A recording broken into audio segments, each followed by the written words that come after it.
आज मैं आपके लिए लेकर आया हूं एक छोटी सी वीडियो जिसमें मैं आपको बताना चाहता हूं कि हम मात्र 6 महीने में अपनी एसएससी सीजीएल की प्रिपरेशन कैसे बेहतर करें, कैसे एक ऐसी प्रिपरेशन करें कि जिससे हमारा सिलेक्शन की राह थोड़ी सी आसान हो जाए।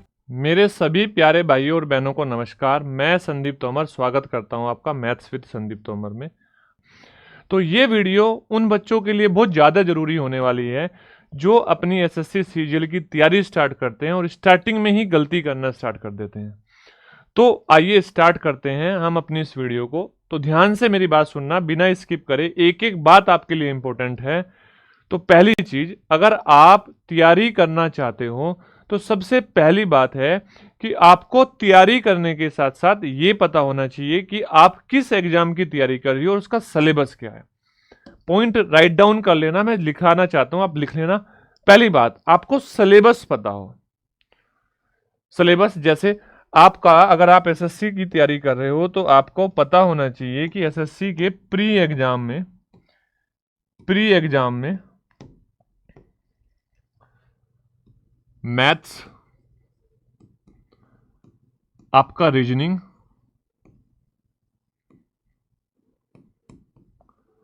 आपका इंग्लिश और आपका जीएस और जीके, ये आपके 4 सब्जेक्ट आते हैं और आपको इन चारों सब्जेक्ट को प्री एग्जाम में इक्वल मार्क्स के आते हैं। चारों के इक्वल मार्क्स आते हैं, तो यहाँ पे चारों सब्जेक्ट अपने आप में आपके लिए इंपॉर्टेंट हो जाएंगे। तो सबसे पहले आपके इनका चारों सब्जेक्ट का सिलेबस पता हो। पहली चीज, शुरुआत कर रहे हो तो सिलेबस पता हो। दूसरी चीज, आप एटलीस्ट 2 या 3 स्टार्टिंग में मॉक टेस्ट देके देखो। प्रीवियस ईयर के 2 या 3 मॉक टेस्ट देके देखो और उस मॉक टेस्ट को देख के ये एनालिसिस करो कि यहाँ पर जो आपका सिलेबस है उस सिलेबस में से किस टॉपिक से किस तरह के क्वेश्चन पूछे जा रहे हैं, ताकि आपको फ्यूचर में हेल्प मिले कि इस तरह के क्वेश्चन हमारे एग्जाम में पूछे जाते हैं। तो सेकंड स्टेप है कि आपका एटलीस्ट 2-3 मॉक टेस्ट दो और जिससे आपको थोड़ा सा आइडिया हो आपके एग्जाम का। उसके बाद आप अपनी तैयारी के लिए कोई भी मोड अपना सकते हो, वो आपकी चॉइस है। वो आप ऑफलाइन अपनाना चाहते हो और या वो आप ऑनलाइन अपनाना चाहते हो, यहां पर आपकी चॉइस होगी।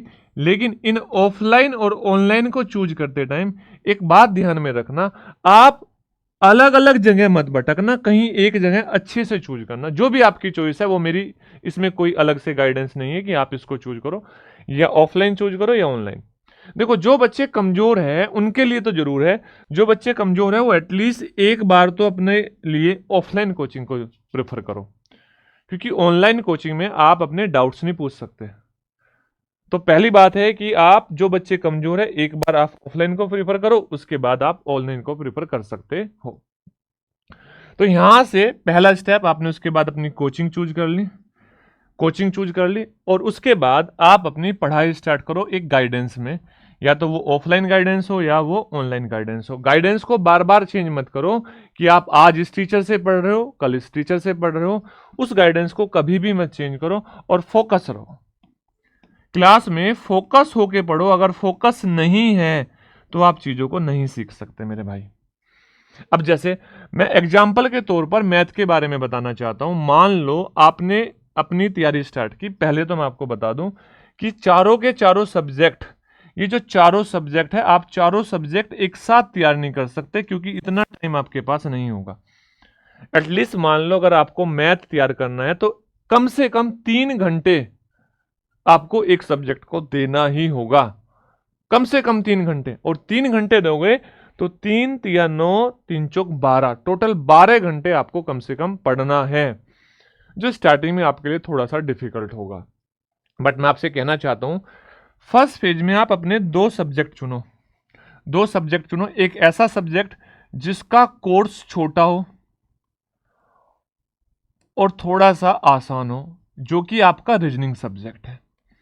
आप इस सब्जेक्ट को सुनो और ये आपको, अगर कोई ऑनलाइन पढ़ा रहा हो या ऑफलाइन पढ़ा रहा हो, ये 50 घंटे से 60 घंटे की क्लास में खत्म किया जा सकता है। और अगर आप डेली 2 घंटे पढ़ोगे, डेली 2 घंटे पढ़ोगे, 2 आवर पर डे पढ़ोगे, तो यहां से आप अपने कोर्स को बड़े इजीली समाप्त कर सकते हो। लेकिन सिर्फ कोर्स करना ही मैटर नहीं कर रहा है, कोर्स के साथ प्रैक्टिस करना मैटर भी कर रहा है। आपको यहां पर अपनी रीजनिंग जब आपने पढ़नी स्टार्ट की, तो रीजनिंग को 2 घंटे आपने दिया क्लासों को, उसके साथ साथ प्रैक्टिस भी करो। और इस तरीके से आप मैक्सिमम 2 मंथ में या 3 मंथ में, 2 मंथ या 3 मंथ में मैक्सिमम आप रीजनिंग के सिलेबस को कंप्लीट कर सकते हो। और इसके साथ साथ जो सबसे बड़ा सिलेबस है फिलहाल के लिए, एसएससी में सबसे बड़ा सिलेबस जो है वो मैथ्स का है। तो इसके साथ साथ आप मैथ्स भी स्टार्ट करना, मैथ्स भी स्टार्ट करना। लेकिन जब आप मैथ्स स्टार्ट करो, उसके लिए आपको सबसे पहले आपको एनसीईआरटी की 6th क्लास, 7th क्लास और 8th क्लास की बुक्स आपको पढ़ने लेनी है। एनसीईआरटी आपको थोड़ी सी टेबल याद करनी है, स्क्वायर याद करने हैं, स्क्वायर याद करने हैं और क्यूब याद करने हैं। इसके साथ साथ आपको कैलकुलेशन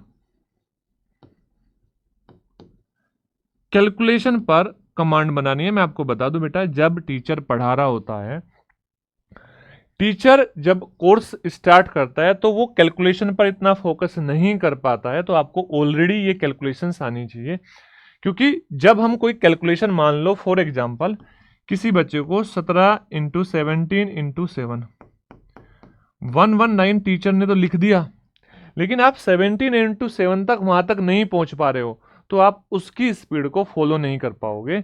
तो बेटर है आप इन चीजों को पहले से स्टार्ट करो। और जब आप मैथ पढ़ रहे हो, तो इस मैथ्स में आप डेली 2 घंटे पढ़ो, डेली 2 घंटे आप अपनी क्लास को पढ़ो। उस 2 घंटे क्लास का आप 1 घंटा रिवीजन करो, 1 घंटा रिवीजन करो और 1 घंटा दो अपनी प्रैक्टिस को। तो 1 घंटा दो अपनी प्रैक्टिस को। तो यहां से आपके टोटल 7 घंटे हो गए। टोटल 7 घंटे, 3 घंटे ये और 4 घंटे ये। और 2 महीने में आपका सब्जेक्ट खत्म हो जाएगा, आपका रीजनिंग क्लोज हो जाएगा। रीजनिंग का बस मात्र एक प्रैक्टिस सेट डेली लगाना है। उसके बाद में आपको आ जाना है इंग्लिश पे। रीजनिंग आपकी खत्म हो चुकी है और यहां से आपका इंग्लिश स्टार्ट हो चुकी है। यहां पे आपका मैथ चल रहा है और यहां पे आपका इंग्लिश चल रहा है। तो जब ये आपका इंग्लिश चल रहा है, क्योंकि एकदम से इतना बर्डन आप नहीं कर पाओगे, तो अब इंग्लिश और मैथ्स 2 सब्जेक्ट आपके रेगुलर चल रहे हैं। ये इंग्लिश का कोर्स भी इतना होता है कि आप मैक्सिमम 4 महीने में, 4 मंथ में आप इसको कंप्लीट कर सकते हो। लेकिन आपको इसको 2 पार्ट में पढ़ना है। एक पढ़ना है ग्रामर में और एक पढ़ना है वोकैब में। 1 घंटा आपको वोकैब पढ़नी है और 1 घंटा आपको डेली ग्रामर पढ़नी है, और साथ के साथ इनकी 1 घंटा प्रैक्टिस करनी है। यानी कि जब भी आप पढ़ना स्टार्ट करो किसी सब्जेक्ट को, एटलीस्ट आपको 3 घंटे तो देने ही पड़ेंगे। सोचो, अगर 3 घंटे एक सब्जेक्ट को दे रहे हो, तो 12 घंटे चारों सब्जेक्ट को एक साथ। ये टफ हमारे लिए हो जाता है। तो इस 4 महीने में आप इसको टॉपिक वाइज कवर कर सकते हो। सबसे पहली चीज, कोर्स कंप्लीट करना मैटर नहीं कर रहा है। मान लो आपने मैथ्स में एक टॉपिक पढ़ा, परसेंटेज, और आपसे किसी ने परसेंटेज का कोई क्वेश्चन पूछ लिया। आपने बोला सर मेरा टॉपिक तो कवर है, टॉपिक मैंने कंप्लीट कवर कर लिया और परसेंटेज का क्वेश्चन नहीं बता पा रहे हो, तो फिर काहे का कोर्स कंप्लीट करने का मतलब? तो पहले जो टॉपिक आपका कंप्लीट होते जा रहे हो, उसमें 100% एक्यूरेसी आपकी होनी चाहिए। आपसे कोई भी उससे रिलेटेड क्वेश्चन पूछे तो आपको बताना चाहिए। डन है बातें? तो ये आपको इस तरीके से करना है। उसके बाद जैसे ये खत्म होगा, मे बी तब तक आप 6 मंथ में अपना मैथ्स भी निपटा पाओगे। और जैसे ये खत्म होगा, ये आपको अपनी तैयारी का एक आपको बेस मिल गया, प्लेटफॉर्म मिल गया। अब आप मॉक टेस्ट देना स्टार्ट कर दो। यानी कि 6 महीने बाद अपना मॉक टेस्ट देना स्टार्ट कर दो। उस 6 महीने के बाद में जैसे ही आप मॉक टेस्ट देना स्टार्ट करोगे, मॉक टेस्ट में क्या करना है, मॉक टेस्ट के साथ साथ यहां से मॉक टेस्ट के साथ साथ मॉक टेस्ट प्रैक्टिस और साथ के साथ जीएस। इस जीएस को हल्के में मत लेना, इस जीएस को मैंने लास्ट में इसलिए बोला कि ये आपको हमेशा पढ़नी है, ये खत्म होनी ही नहीं, ये खत्म होनी ही नहीं, ये आपको हमेशा पढ़नी है। तो इन चीजों को फोकस करना स्टार्ट कर देना, मॉक टेस्ट, प्रैक्टिस और साथ के साथ जीएस। आपको सारे सब्जेक्ट के अपने प्रॉपर नोट्स भी बनाने हैं। अगर आप अपने नोट्स नहीं बनाओगे तो लास्ट मोमेंट में जब आप मॉक टेस्ट दे रहे हो और आप किसी कंसेप्ट में फंसे, तो क्या कंसेप्ट फंसे, आपको टीचर ने क्या पढ़ाया था, वो आपको इजी रहेगा अपने नोट्स से ढूंढना। और खुद के नोट्स से ढूंढना बहुत आसान होता है, नहीं तो फिर क्या होगा, आप अलग अलग टीचर की वीडियो देखोगे और वहां से आप कंफ्यूज होते जाओगे। तो अगर आप इन सारी चीजों को फॉलो करोगे तो आप इजीली 6 मंथ में अपनी प्रिपरेशन कंप्लीट कर सकते हो। और उसके बाद जैसे ही आप कोई फर्स्ट अटेम्प्ट अपना करोगे तो बहुत ज्यादा चांसेस होंगे कि आपका सिलेक्शन हो। अगर आप साथ के साथ इसमें प्रैक्टिस भी कर पाओगे फिर चांसेस होंगे कि आपका 100% एग्जाम क्लियर होगा। आप मॉक टेस्ट किस तरीके से अटेम्प्ट कर रहे हो इस बात को भी आपको ध्यान रखना है। तो मॉक टेस्ट के ऊपर मैं आपको एक वीडियो बना दूंगा अलग से, तो आप उसको देखना। अगर वीडियो समझ में आई, अच्छी लगी तो चैनल को लाइक, शेयर एंड सब्सक्राइब करें। मिलते हैं नेक्स्ट वीडियो में, तब तक के लिए टाटा बाय बाय, जय हिंद जय भारत।